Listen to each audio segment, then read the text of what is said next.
Hello दोस्तों, आप सब कैसे हैं? उम्मीद करता हूं बहुत ठीक होंगे। मैं पंकज कुमार त्रिपाठी, अधिवक्ता लखनऊ से आज एक नए विषय में आप सभी का the logical Indian YouTube channel में स्वागत करता हूं। आज का विषय है कि हमारी वर्तमान राष्ट्रपति महामहिम द्रौपदी मुर्मू जी को राम मंदिर के उद्घाटन में, प्राण प्रतिष्ठा में जो 22 जनवरी 2024 को होनी है, क्या बुलाया जा रहा है? क्या इन्हें बुलाया जा सकता है? क्या इन्हें बुलाया जाएगा? क्योंकि अभी तक कोई औपचारिक सूचना नहीं है। राम मंदिर ट्रस्ट की ओर से निमंत्रण केवल प्रधानमंत्री मोदी जी को दिया गया है। उन्हीं से जाकर निमंत्रण किया गया है कि आप आइए और स्थापना करिए, प्राण प्रतिष्ठा के कार्यक्रम में मुख्य यजमान बनिए। अब प्रश्न उठता है कि क्या हमारी राष्ट्रपति महोदया को बुलाया जाएगा? हमारी राष्ट्रपति महोदया इस समय द्रौपदी मुर्मू जी हैं, जो उड़ीसा से आती हैं, और इनके बारे में आप सब जानते हैं कि इनके धर्म के हिसाब से अगर हम देखें तो इनकी 3 अवस्थाओं का जिक्र हमें करना पड़ेगा। पहली कि ये महिला हैं, दूसरी कि ये विधवा हैं, और तीसरी कि ये आदिवासी समुदाय से हैं। आप कहेंगे विधवा और महिला आदिवासी क्यों बोल रहे हैं? क्योंकि हमारे धर्म ग्रंथों में इन आधारों पर व्यक्तियों में भेद करके प्रावधान किए गए हैं, और ये कार्यक्रम धर्म का है। अब बुलाने वाले धर्म में सुधार करके बुलाएंगे कि जैसी व्यवस्था है वैसे बुलाएंगे? हम उनकी मानसिकता समझते हैं और इस पर चर्चा करते हैं। आप एक दृश्य देखिए, यहाँ हमारे पूर्व राष्ट्रपति महामहिम रामनाथ कोविंद जी हैं। ये देवघर में 12 ज्योतिर्लिंगों में से जो ज्योतिर्लिंग है देवघर में, उस बाबा की पूजा कर रहे हैं। यहाँ उस समय झारखंड की राज्यपाल के तौर पर द्रौपदी मुर्मू जी पूजा में शामिल हैं, बगल में बैठी हैं। ब्राह्मण लोग, पुजारी लोग पूजा करवा रहे हैं। यानी इतने से तो स्पष्ट है कि ये कहना कि इनको गर्भगृह तक नहीं जाने दिया जाएगा, इस किसी चित्र को देख करके लगता नहीं है। यानी कि इससे स्पष्ट है कि इनके साथ वहाँ न जाने जैसी बात नहीं है, किसी मंदिर में जाने से रोके जाने जैसी बात तो नहीं दिख रही है। मैं लेकिन ये नहीं कह सकता कि ये क्यों नहीं दिख रही है। आइए इसी चित्र के माध्यम से ऊपर का एक समाचार पढ़ते हैं। एक्चुअली ये चित्र है तो 2020 का, जब उस समय महामहिम राष्ट्रपति रामनाथ कोविंद जी थे और वो झारखंड के दौरे पर गए थे देवघर में पूजा करने। उस समय वहाँ की राज्यपाल थी द्रौपदी मुर्मू जी, और ये आगवानी कर रही है। इस नाते इस मंदिर में दोनों लोग आपको दिखाई दे रहे हैं। लेकिन इस तस्वीर का दुरुपयोग किया गया कब? जब द्रौपदी मुर्मू जी शपथ ग्रहण कर रही थी, तब जब राष्ट्रपति बनी हैं 2022 में, उसके बाद इस तस्वीर का खूब दुरुपयोग किया गया। और दुरुपयोग करने वाले कौन लोग हैं? नेशन विद मोदी, हिंदी और अंग्रेजी में एक बात लिखी गई है और इसको खूब प्रचारित किया गया। क्या कहकर प्रचारित किया गया? ये कहकर नहीं किया गया कि देखिए गर्भगृह तक इनको जाने दिया जा रहा है, कौन कहता है कि छुआछूत है। ऐसा कुछ कह के नहीं प्रचारित किया गया। अगर ऐसा कह के किया गया होता तो हमारी एक सामाजिक बुराई जो कभी पहले थी, ऐसा लगता कि उसका पटाक्षेप हो गया है या उस दिशा में प्रयास चल रहा है। लेकिन इस फोटो का प्रयोग एक दुरुपयोग के लिए किया गया। आप पढ़िए यहाँ क्या लिखा है।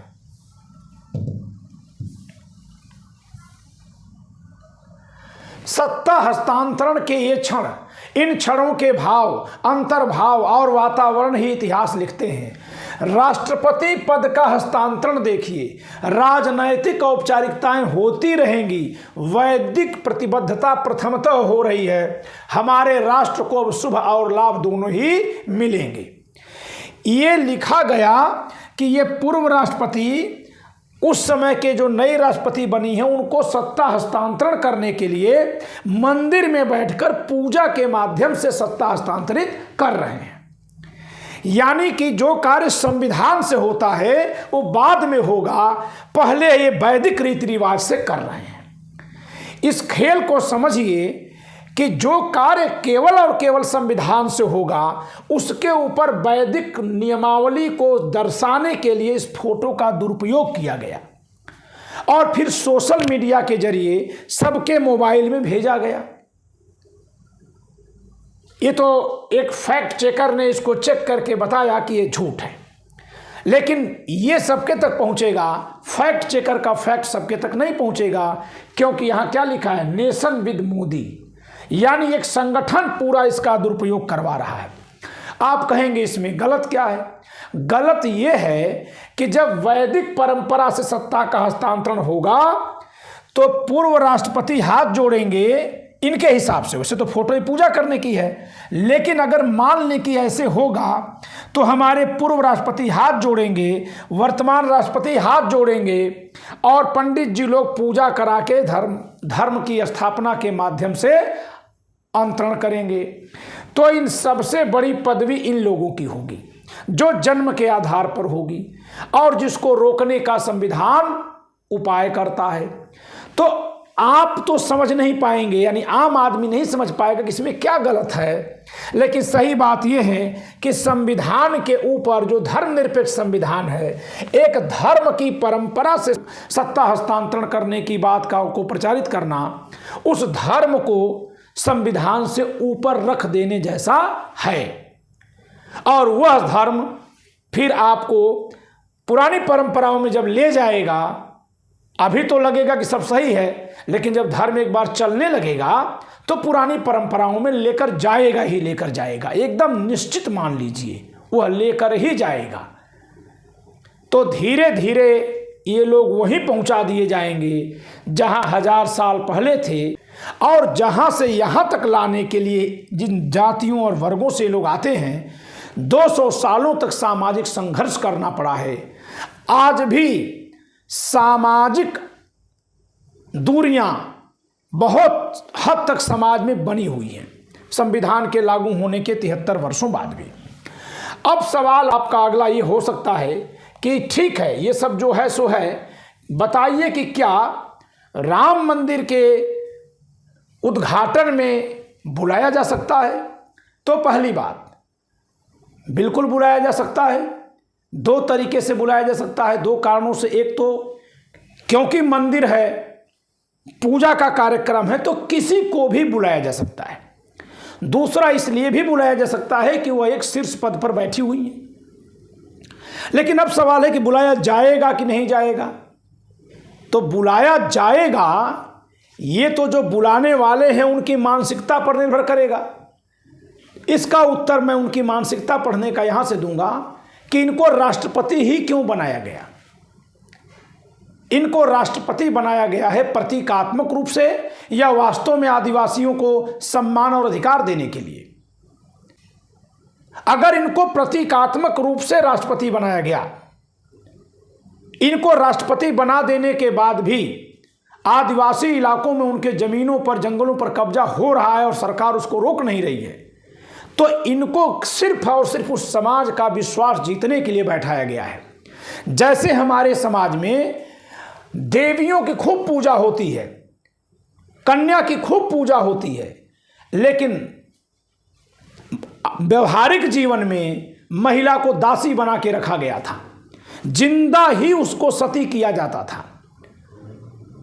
आप में से जिन लोगों के यहाँ बकरा चढ़ाने की प्रथा चलती होगी, वो भी धर्म का हिस्सा है। हमारे यहाँ तो नहीं होती है, न कभी हुई है, लेकिन जिनके यहाँ होती है उनके यहाँ उसको भी टीका चंदन लगाने के बाद ही। तो ये एक परंपरा है कि पूजा करो। मेरा अपना मानना है कि जरूर बुलाना चाहिए। अगर प्रधानमंत्री को बुला रहे हैं तो राष्ट्रपति को बुलाना चाहिए। इससे बड़ा सामाजिक सुधार का एक संदेश जाएगा। अन्यथा देश धर्मनिरपेक्ष है, न तो राष्ट्रपति को बुलाया जाए, न प्रधानमंत्री को बुलाया जाए। शंकराचार्य लोग आए, हिंदू समाज के लोग आए, अन्य समाज के, अन्य धर्मों के, अन्य मतावलंबियों को बुला लिया जा, चूंकि देश का बहुत बड़ा निर्माण है और सब लोग सामान्य रूप से जैसे सभी मंदिरों में आज तक प्राण प्रतिष्ठाएं होती रही हैं वैसे हों। यानी कि मंदिर बनवाना जनता का काम है, सरकार का नहीं। न्यायालय के आदेश से मंदिर बन रहा है, ठीक है, सरकार का सहयोग उसमें है। पार्टी ने मुद्दा बनाया, वो एक अलग विषय है, क्योंकि अगर पार्टी ने मुद्दा बनाया इस नाते प्रधानमंत्री को बुलाया जाएगा। तो पार्टी ने मुद्दा बनाया तो सबसे पहले लाल कृष्ण आडवाणी जी जिंदा है, उनको बुलाया जाना चाहिए। उमा भारती जी ने बहुत संघर्ष किया है मंदिर के लिए, विनय कटियार जी ने किया है, इनको बुलाया जाना चाहिए। और अनेकानेक नाम मिलेंगे।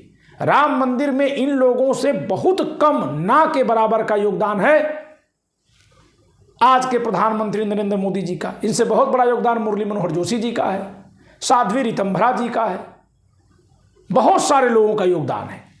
लेकिन वो तो पता नहीं कहाँ हैं लोग, उनमें से किसी को नहीं बुलाया जा रहा है। या देखते हैं कौन कौन पहुँचेंगे। शिलान्यास में तो नहीं पहुँचे थे। तो ये बहुत ज़रूरी है कि राम मंदिर के शिलान्यास के समय जो रामनाथ कोविंद जी को न बुलाने की गलती हुई है उसे सुधार लिया जाए। यदि नहीं सुधारा जाता है तो यह स्पष्ट जानिए कि हमारे धर्म की स्थापना की जो चक्की चलाई जा रही है वह उन्हीं ग्रंथों और परंपराओं की तरफ जाने वाली है जहां से निकल कर सब यहां तक पहुंचे हैं।